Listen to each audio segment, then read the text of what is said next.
Assalamualaikum warahmatullahi wabarakatuh. Perkenalkan, nama saya Muhammad Dani. Saya dari Prodi Teknik Komputer dan Informatika. Sini saya ingin mempresentasikan tugas saya, yaitu tugas arsitektur komputer. Sebelumnya kita masuk ke pengertian dari arsitektur komputer. Arsitektur komputer adalah konsep perancangan, struktur operasi dasar, dan cetak biru desain dari sebuah konsep sistem komputer yang mencakup komponen-komponen keras seperti CPU, memori, dan juga perangkat input dan output.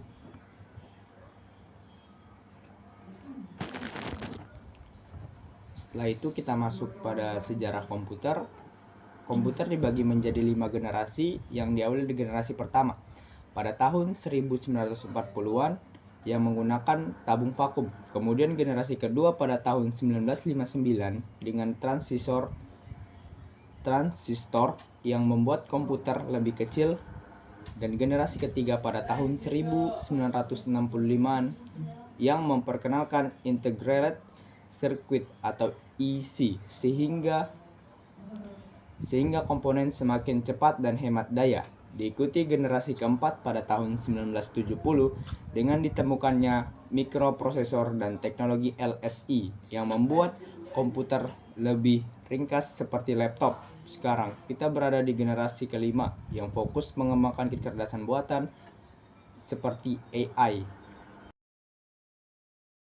Pada generasi pertama ini, pada tahun 1940 sampai dengan 1959, komponen utama yaitu menggunakan tabung hampa udara atau vakum sebagai komponen dasar.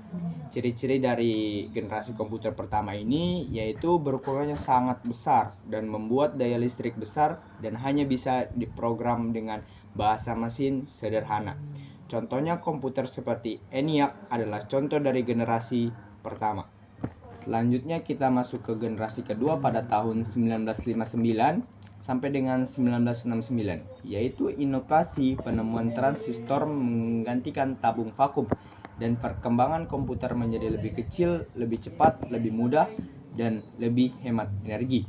Penggunaan umumnya digunakan untuk lembaga pemerintah dan universitas pada saat itu. Di generasi ketiga ini pada tahun 1965 dan sampai dengan 1971, yaitu teknologi penemuan integrated circuit atau IC yang menggabungkan banyak transistor dalam satu chip yang lebih kecil. Keunggulan yaitu komputer menjadi lebih kecil, lebih cepat, dan lebih efisien dalam penggunaan listrik. Dampak utamanya itu memungkinkan komputer untuk dipasarkan secara luas kepada khalayak umumnya, tidak seperti generasi pertamanya. Pada generasi keempat ini, teknologi munculnya mikroprosesor dan teknologi LSI atau Large Scale Integration yang menandakan ribuan IC ke dalam satu chip. Perkembangannya itu mulai bermunculan komputer personal atau PC dan laptop yang lebih ramping dan praktis. Contohnya yaitu menggunakan mikroprosesor pada peralatan rumah tangga seperti AC dan lemari pendingin. Dan generasi terakhir yaitu generasi sekarang yaitu generasi kelima, yaitu fokus utama yaitu menggunakan Africal Integrate atau AI dan pengembangan sistem paralel untuk kemampuan pemecahan masalah yang lebih kompleks. Ciri-cirinya itu komputer semakin pintar dan dapat membuat keputusan sendiri dan mampu komputasi yang terus berkembang secara pesat. Selanjutnya kita masuk ke komponen-komponen komputer meliputi. Yang pertama kita masuk ke motherboard, yaitu adalah papan sirkuit cetak utama yang komponen sentral dari sebuah komputer yang berfungsi sebagai pusat penghubung dan penanggung utama dari semua komponen perangkat keras lainnya seperti CPU, RAM, kartu grafis, penyimpanan, dan berbagai peripheral untuk saling terhubung, berkomunikasi, dan bekerja sama serta menerima mendistribusikan daya listrik ke seluruh sistem. Fungsi dari motherboard tersebut yaitu menghubungkan prosesor CPU dengan RAM, kartu grafis, dan penyimpanan dan perangkat lainnya supaya bisa terhubung dalam satu kesatuan. Menyediakan jalur listrik dan data ke semua komponen dan menentukan jenis dan kecepatan komponen apa saja yang dipakai, misalkan jenis RAM atau prosesor tertentu. Selanjutnya kita masuk ke prosesor atau biasa disebut dengan CPU.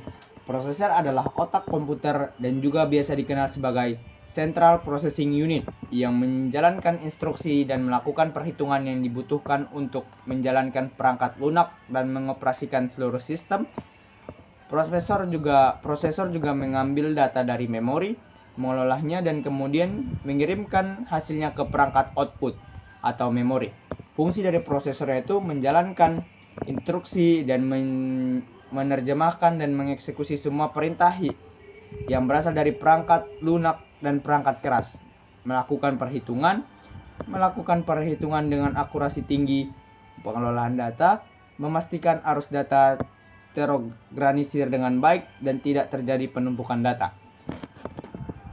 Selanjutnya kita masuk ke power supply. Power supply adalah perangkat keras yang menyediakan energi listrik ke komponen lainnya dan dari sebuah sistem elektronika seperti komputer. Fungsinya adalah mengubah arus listrik blok-blok AC menjadi arus listrik DC yang dibutuhkan oleh perangkat tersebut serta mengukur tegangan agar sesuai dengan kebutuhan yang dibutuhkan. Selanjutnya kita masuk ke SSD atau Solid State Drive. Solid State Drive yaitu sebuah teknologi penyimpanan data yang menggunakan hard disk drive atau HDD dengan menggunakan memori flash disk, menghasilkan kecepatan dan keadaan yang lebih tinggi serta membuat perangkat lebih ringan dan tipis.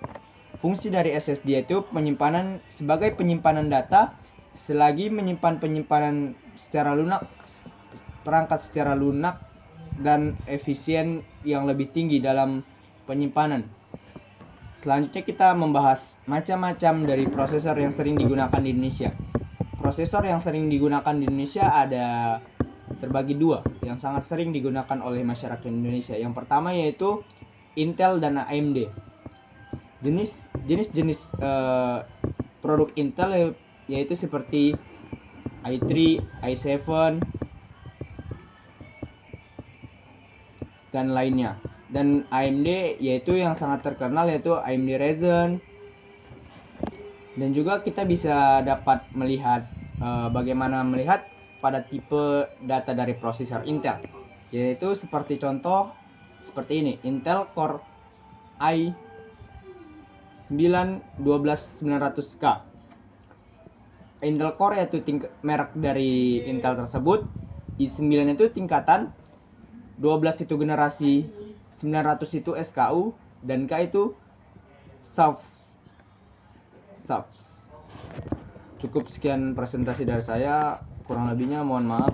Sekian dari saya. Assalamualaikum warahmatullahi wabarakatuh.